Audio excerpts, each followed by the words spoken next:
Currently, I'm refurbishing an old fire engine bell. That's the bell part. This is the clapper that runs inside the bell. And that's the 12-volt DC motor, which wasn't turning when I applied power with my 12-volt power supply. That's the frame which the bell hangs from, the yellow frame. So not too much to it, just a bell. The frame's got a little plastic red bit in to give it some resonance. The clapper's just a mechanical thing with a ratchet at the bottom part and a clapper which will ding part of the bell, a stud on the bell. There's a stud on that left hand side of the bell, which the clapper bangs against. The earth return path, if it's negative earth vehicle, is through the chassis part, because there's only a single wire. That's not a 2-core wire, that's single core. So I'll give that a bit of a clean and then try and see if I can get the motor to turn. If I earth the case of the motor and put power to that lead. Might even replace that lead, don't know.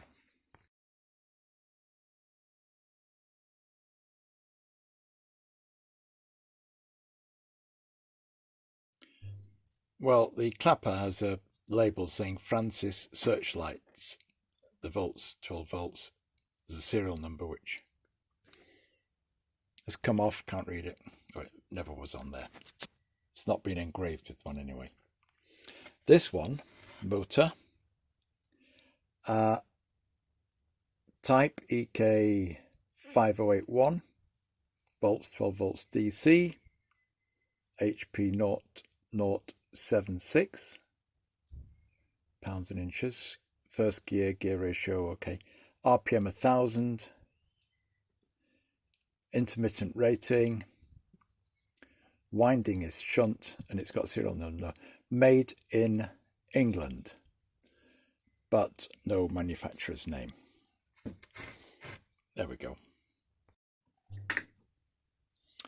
Well, I was wrong about it being positive down the wire and earth to the case. I've had to use heat in order to get this cover off. I just didn't want to budge. And with the cover off, I can see that this is 2-core, and it's just because I've chopped more and more of it off, just because the insulation has perished so much inside, you couldn't see that there were meant to be 2 separate insulated wires in there, a red and a black wire, and they are shorting out at the moment, so you can't get anything to turn.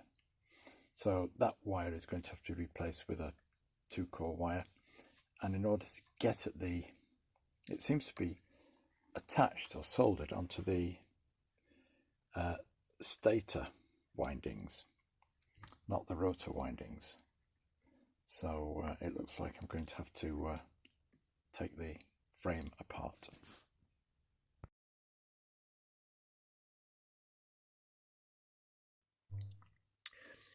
Well, I'd like to report some partial success in the refurbishment of the old fire engine bell, fire bell. This is the motor out of it, which I thought wasn't working. It just had a faint smell about it, and I had a variable voltage power supply that I was trying it from. Well, apparently that power supply was faulty. So I've gone back to something else I've got. This is a good, well, Rolls-Royce DC power supply. You can get cheap ones from China. This is Farnell, made in Wetherby, Leeds. Beautiful bit of engineering. And it gives out, I can't see what it gives out. I think it's 24 volts DC. Yeah, it's 24 volt DC power supply. Nice, big heatsink on the back and everything. In here, I've got a Chinese voltage regulator. 24 volt DC, 0 to 24 volts out, little control on the front. It's a PCB mounted variable control. Nice feel to it. The circuit board is about that size, a couple of inches square. And then the outputs are over here. It's in a rather large die-cast box. There's potential, I suppose, to put a meter. You'd have to think where you would put it, whether you would put it on this face or on the top. That face would be best because the top you need to lift to have access. But at the moment I can't see what voltage it's giving out. But anyway, it's variable voltage power supply. And really this setup is to vary the speed of a 24 volt DC motor that's on a mini micro lathe. Anyway, there we go. That's beside the point. So let's have a look at this. Running now, I'll just plug the mains back in for my Farnell 24 volt DC power supply. And we'll see where we get to. This, by the way, is out of a drill that the battery's gone. So rather than throw the whole drill away, I've taken the motor out of it. And it's, you know, it's a nice motor. But I'm not going to be using it for this job, thankfully. So the perished lead has been removed. The very ends of the perished lead are just about accessible inside the motor. Sorry about the poor light condition, it's just the light in here. So what I can do is switch the mains on to the 24 volt supply. That's on now. I can turn the voltage down on this, switch that on, there. I'm now going to turn this control up and we'll watch this motor.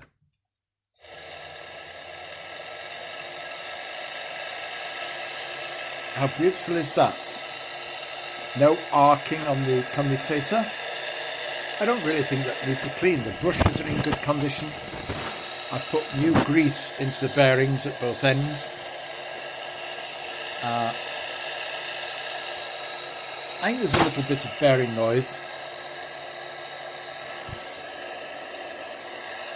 I'm just having a smell there, see if I can smell anything. I don't think it's getting warm or anything, so that looks good. I'll wire it up and we'll see where we get to with it. Well, that's not going to be easy. Soldering wires onto the ends of the stator coils. Oh, have a go. Right, bell reassembled. I haven't done a rehearsal. Power supply plugged in, connected to bell.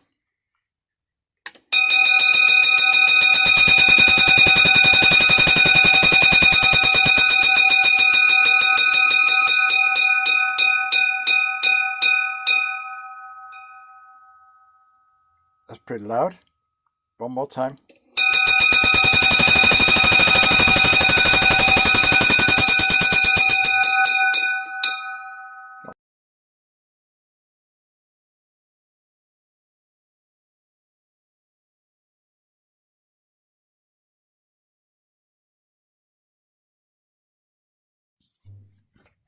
In this case, a John's Repair Shop success.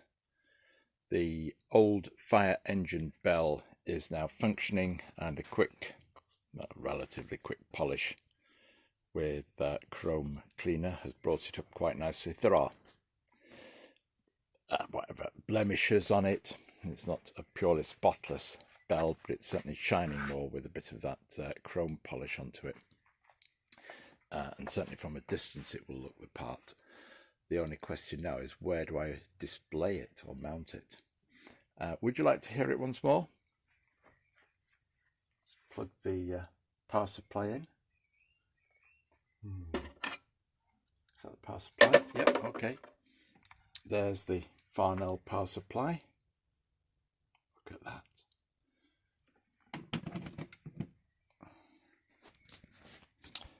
There's a little cheap Chinese variable resistor thing. Here we go.